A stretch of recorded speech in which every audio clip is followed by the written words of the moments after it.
नमस्कार, मैं पायल शुक्ला। आप सभी का स्वागत है न्यूज टंका हिंदी में। आज की हमारी यह वीडियो दिल्ली के सीएम अरविंद केजरीवाल पर लगे शराब घोटाले को लेकर है। इसी मामले में आज केंद्रीय जांच ब्यूरो यानी सीबीआई ने पूछताछ के लिए अरविंद केजरीवाल को बुलाया है। सीबीआई के दफ्तर में हाजिरी लगाने का अगला नंबर अब दिल्ली के सीएम अरविंद केजरीवाल का है। दरअसल सीबीआई ने शराब घोटाले के मामले में पूछताछ करने के लिए अरविंद केजरीवाल को आज यानी 16 अप्रैल को अपने दफ्तर में पेश होने को कहा है।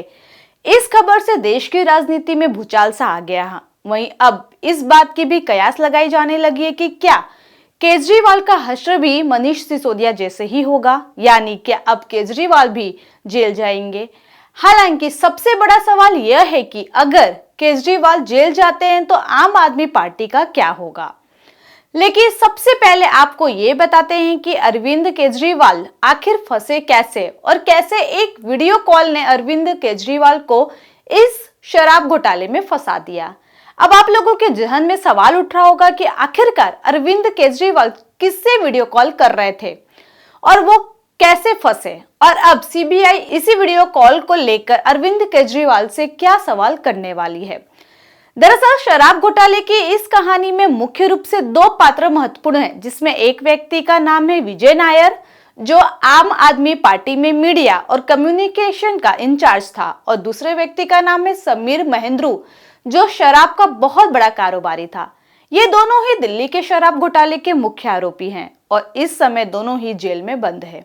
अब विजय नायर पर आरोप यह है कि नई शराब नीति के तहत शराब के जिन कारोबारियों को करोड़ों रुपए का फायदा पहुंचाया गया, उन तमाम कारोबारियों से विजय नायर खुद डील किया करते थे और समीर महेंद्रू से भी वो कई बार मिल चुके थे। और इस बात का खुलासा सीबीआई और ईडी ने कई महीने पहले ही अपने जांच में कर दिया था। लेकिन जब दिल्ली के पूर्व उप मुख्यमंत्री मनीष सिसोदिया की गिरफ्तारी हुई, तब इस मामले की गहराई से जांच की गई। उस दौरान पता चला कि विजय नायर जिन शराब कारोबारियों के साथ डील कर रहा था, उन तमाम लोगों से दिल्ली के मुख्यमंत्री अरविंद केजरीवाल खुद ही मुलाकात कर चुके थे। इनमें समीर महेंद्रू का नाम भी शामिल है, जो कि मुख्य आरोपी है। प्रवर्तन निदेशालय यानी ईडी ने अपनी चार्जशीट में यह लिखा है कि जब विजय नायर ने समीर महेंद्रू को दिल्ली में आकर काम करने को कहा, तो समीर महेंद्रू इस दौरान अरविंद केजरीवाल से मिलना चाहता था। और बड़ी बात यह है कि इस दौरान जब विजय नायर ने इसके बारे में अरविंद केजरीवाल को जानकारी दी, तो वो इस शराब कारोबारी से मिलने के लिए तैयार भी हो गए। यानी विजय नायर को समीर महेंद्रू और अरविंद केजरीवाल की एक मीटिंग करानी थी, और मीटिंग इसलिए क्योंकि समीर महेंद्रू दक्षिण भारत के कई व्यापारियों को दिल्ली ला रहे थे शराब कारोबार में पैसा लगाने के लिए। हालांकि वो इन व्यापारियों को तभी ला सकते थे जब दिल्ली की सीएम की तरफ से समीर महेंद्रू को आश्वासन मिलता। हालांकि किसी कारणवश जब समीर महेंद्रू और अरविंद केजरीवाल की मीटिंग नहीं हो पाई, तब विजय नायर ने वीडियो कॉल करके समीर महेंद्रू की बात अरविंद केजरीवाल से करा दी। ईडी का कहना है कि वीडियो कॉल के दौरान अरविंद केजरीवाल ने समीर महेंद्रू को आश्वासन दिया कि विजय नायर उन्हीं का आदमी है, यानी समीर महेंद्रू विजय नायर पर भरोसा करके इस डील पर काम कर सकते हैं। हालांकि अब सवाल यह है कि वो डील थी क्या। डील यह थी कि विजय नायर समीर महेंद्रू के जरिए दूसरे शराब कारोबारियों को अपने साथ जोड़ेगा और फिर इससे इन तमाम कारोबारियों को जो फायदा होगा, उसका आधा हिस्सा विजय नायर के जरिए मनीष सिसोदिया और आम आदमी पार्टी के बाकी लोगों को मिलेगा। ईडी के अनुसार अरविंद केजरीवाल के ही कहने पर समीर महेंद्रू विजय नायर के साथ इस शराब घोटाले में शामिल हुआ, और अरविंद केजरीवाल को न सिर्फ इस घोटाले की पूरी जानकारी थी, बल्कि वो हर आरोपी से निजी तौर पर परिचित भी थे। ईडी ने विजय नायर को लेकर कहा कि इनका दिल्ली सरकार में कोई औपचारिक भूमिका नहीं है, यह ना ही कोई सरकारी अधिकारी है और ना ही इनके पास दिल्ली सरकार में कोई औपचारिक पद है। असल में विजय नायर एक बिचौलिए की तरह काम करता था। इसका काम था कि आप पार्टी के जो टॉप लीडर्स हैं, उनके लिए रिश्वत का पैसा इकट्ठा करना। यह पैसा दिल्ली के शराब घोटाले में शामिल कारोबारियों से लेकर जमा किया जाता था। हालांकि शराब घोटाले में अरविंद केजरीवाल की भूमिका सिर्फ एक वीडियो कॉल तक ही सीमित नहीं है।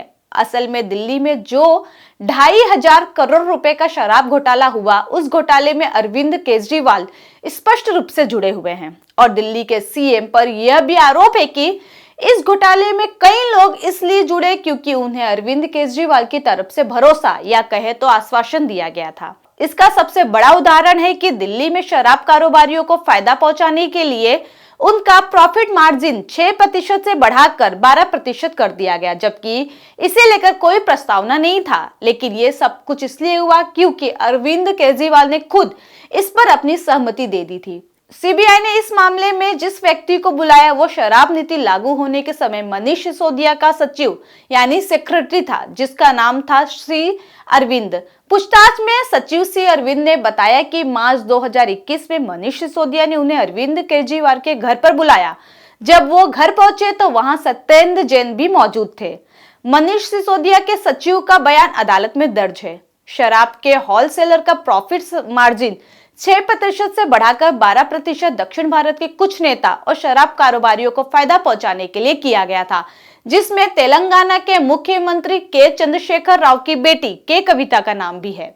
वहीं इस मामले में ईडी पहले ही कविता से पूछताछ कर चुकी है। केजरीवाल पर यह भी आरोप है कि उन्होंने आंध्र प्रदेश के सांसद MS रेड्डी से भी मुलाकात की थी और उन्हें दिल्ली में शराब के बिजनेस में आने के लिए आमंत्रित किया था कि आप भी दिल्ली के शराब धंधे में आइए, यहाँ बहुत पैसा है, आप भी पैसा कमाइए, हम भी पैसा कमाते हैं। प्लान यह भी था कि इस बार जो दक्षिण भारत के बड़े शराब कारोबारी हैं, जो पहले दिल्ली में और उत्तर भारत पे अपना पैसा नहीं लगाते थे, उन्हें अरविंद केजरीवाल ने लाया और इसमें उनकी मदद की कविता ने।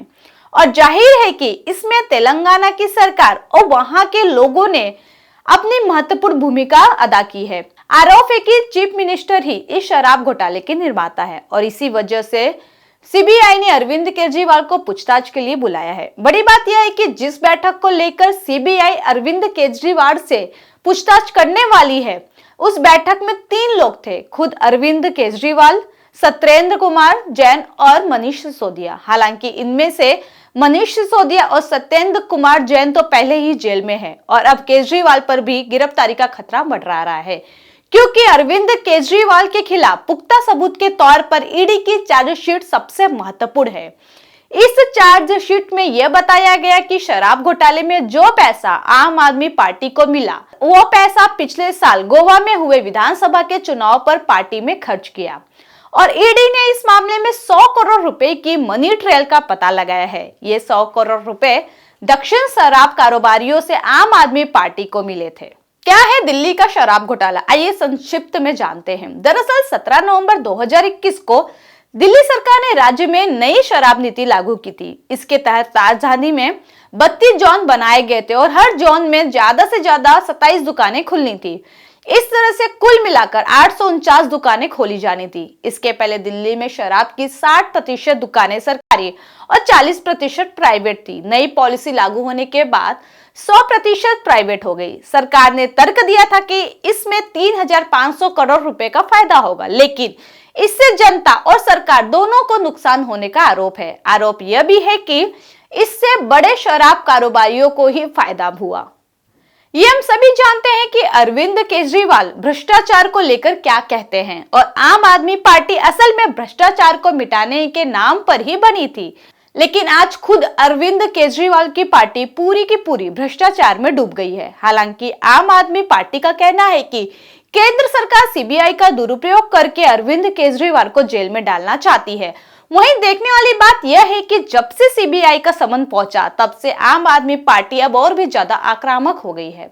हालांकि केजरीवाल और आम आदमी पार्टी पहले से ही जानती थी कि एक ना एक दिन ईडी और सीबीआई उन्हें पूछताछ के लिए जरूर बुलाएगी, क्योंकि जब जांच होगी तो जांच में सारी बातें खुलकर खुद ही सामने आ जाएगी। और जांच में यह बात साबित हो गई कि अरविंद केजरीवाल की मर्जी के बिना इतना बड़ा स्कैम हो ही नहीं सकता था।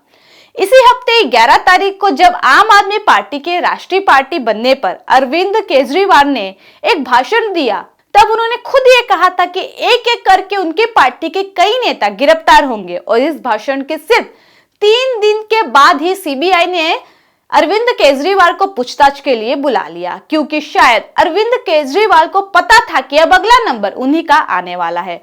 तो देखिए, आज केजरीवाल का नंबर आ ही गया और आज वो सीबीआई दफ्तर में पेश हुए। क्या केजरीवाल का हो सकता है मनीष सिसोदिया जैसा हश्र?